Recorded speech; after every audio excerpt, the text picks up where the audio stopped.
सरसा से पूर्व सांसद हैं श्री राजेश जी जैन, श्री अंकित जी गर्ग और श्री शंकरलाल जी मित्तल, उन्हें स्मृति जी देकर सम्मानित करेंगे।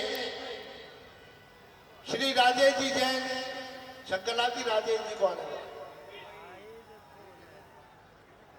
जोरदार तालियां अवश्य बजती रहे।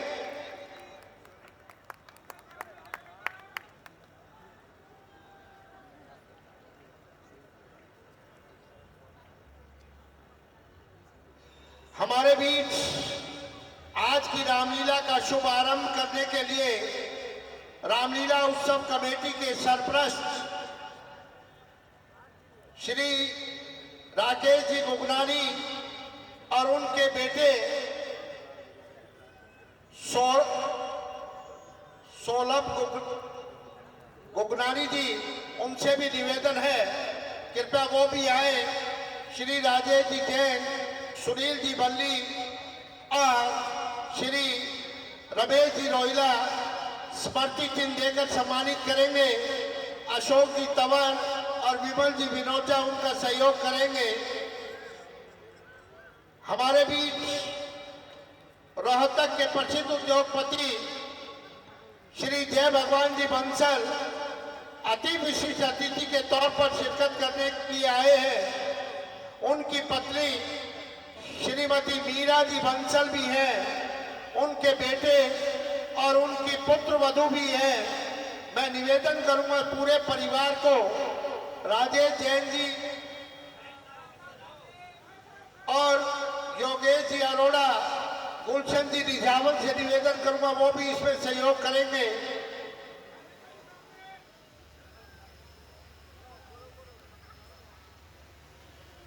श्री राम बाबू जी बिलोदपुरिया वो नीचे हैं, उनके पुत्र वधू, उनकी पत्नी और पुत्र, उन्हें सम्मानित करने के लिए श्री राजेश जी जैन, श्री वेद पुनियानी जी, श्री वरुण जी खडवानी वाले, श्री भीम जी सिंगला सीमेंट वाले, सभी को सम्मानित करते हुए हमारे बीच श्री सुनील जी जो पूना से यहाँ पर पहुंचे हैं, उनका भी अभिनंदन है, स्वागत है। डॉक्टर सुरेश सिंगला जी, उनसे निवेदन करूंगा कि पूरा परिवार एक बार मंच पर अपना स्थान ले।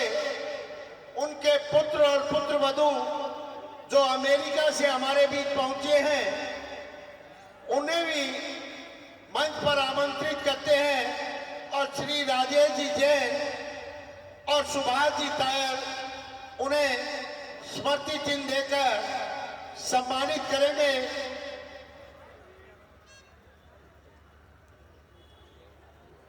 श्री विमल जी विनोचा हम सबके कर्मठ साथी हैं, अनेक हमारे कार्यक्रमों में हमारा मार्गदर्शन देते हैं।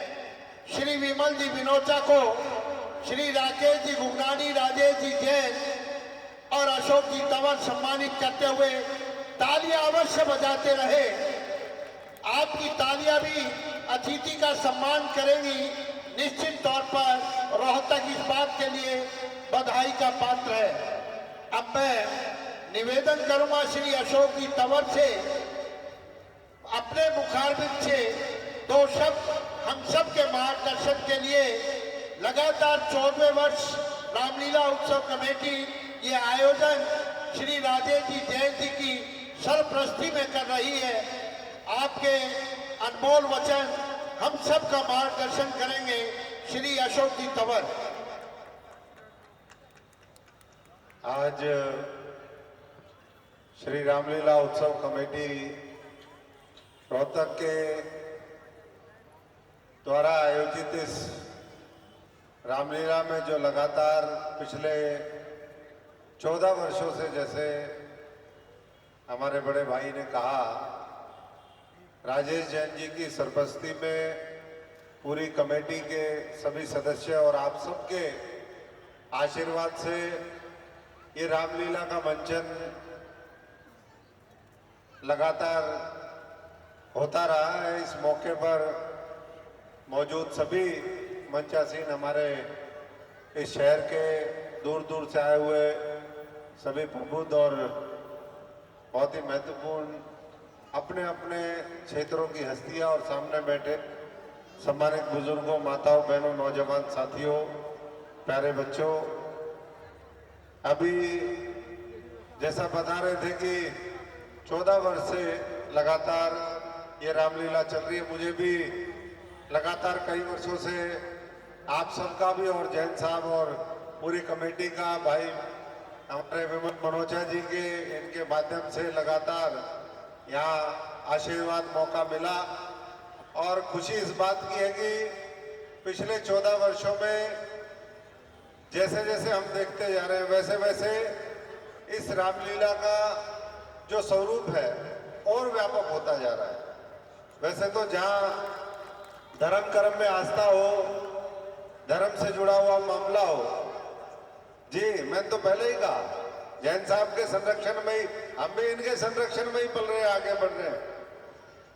तो 14 वर्षों में लगातार जिस तरीके से देख रहे हैं, मैं कल जो देश की सबसे प्राचीनतम दिल्ली के अंदर श्री धार्मिक रामलीला कमेटी करती है, कल मैं लाल किले में इस समय वहीं पर था और अगर स्वरूप को देखो तो बस पीछे लाल किला नहीं दिख रहा है, लेकिन ऐसे ही है वहां भी।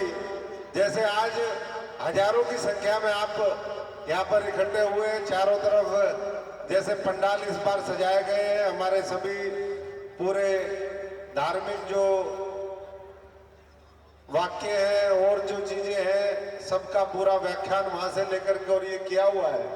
और धीरे धीरे ऐसे ही जो है वो दिल्ली में बोलते प्याऊ, लेकिन एक प्याऊ जो है मिलना बड़ा मुश्किल है। और इधर देखिए ये प्याऊ इधर बनाई हुई है, उधर है, चारों तरफ और भव्यता इस बार देखने को मिल रही है। तो मैं तो जैन साहब को, पूरी कमेटी को और आप सब जो रोहतक वासी है, क्योंकि जब तक आपका सहयोग नहीं होगा, कहते ना जंगल में मोर नाचा किसने देखा, अगर कितनी भी सजावट, कितने भी अच्छे कलाकार, कितने भी अच्छे इंतजाम अगर कर ले, लेकिन दर्शक उसमें अच्छे ना आए और इतनी बड़ी संख्या में ना आए, तो फिर ना कलाकार को मजा आता है ना करने वाले को मजा आता है। तो आज इतना भव्य रूप ये किया और जो हमारे इस देश की, भारत भूमि की जो धार्मिक और सांस्कृतिक जो विरासत है, आज उसको आगे बढ़ाने का काम ये रामलीला के माध्यम से जैन साहब भी और उनके सभी सहयोगी कर रहे हैं। मैं सभी को बहुत बहुत बधाई देता हूँ और युवा पीढ़ी से यही प्रार्थना करूंगा कि हम केवल रामलीला को, रामायण को, हमारे ग्रंथों को, इनको केवल सिर्फ मनोरंजन सीमित ना रखें। ये हमें जीवन में क्या क्या कठिनाई होती है, कैसे कैसे हमारा एक राजा का चरित्र, प्रजा का किस तरीके से व्यवहार, एक भाई का, माँ का, बाप का, पत्नी का, जो हमारे संपर्क में आता है कोई भी, तो उसके साथ हमारा कैसा व्यवहार होना चाहिए, ये जीवन को जीने की शैली भी रामलीला है। तो मैं तो यही सभी को प्रार्थना करूंगा कि हम इससे सीखें, अपने जीवन में उतारें और इस देश को नई ऊंचाइयों पर, क्योंकि जिसकी जड़ें बहुत गहरी होती हैं वही पेड़ बहुत बड़ा होता है। ऐसे ही अगर हमारे संस्कार, हमारे विचार, उसकी जड़ें मजबूत होंगी तो देश बहुत तरक्की करेगा। और उसमें जैन साहब जैसे जो महत्वपूर्ण लोग हैं, जो समाज में एक अपना बड़ा योगदान हर क्षेत्र में करते हैं, कोई यहाँ हम एक क्षेत्र की नहीं, उनके पास आप कभी भी चले जाओ, हर तरीके से, कोई शिक्षा के लिए चले जाओ, अस्पताल के लिए चले जाओ, चरितार्थ और धर्मार्थ के लिए चले जाओ, तो ऐसे ऐसे लोगों ने इस देश को बहुत आगे बढ़ाने का काम किया है। हम लोग अपने अपने तरीके से अपनी अहम भूमिका निभाते रहे ताकि ये देश आगे बढ़े, हमारा हरियाणा बढ़े। एक बार फिर मैं श्री रामलीला उत्सव कमेटी रोहतक का बहुत बहुत धन्यवादी हूँ और उम्मीद करता हूं कि इसी तरीके से याद करते रहेंगे, आशीर्वाद देते रहेंगे और आपका आशीर्वाद खूब भले, जनता के ऊपर भी भले, हमारे ऊपर भी भले, यही परमपिता परमेश्वर से कामना करते हैं। एक बार मेरे साथ जोर से बोलिए, जय श्री राम, जय श्री राम, जय श्री राम, जय श्री राम, जय श्री राम। जय श्री राम। धन्यवाद।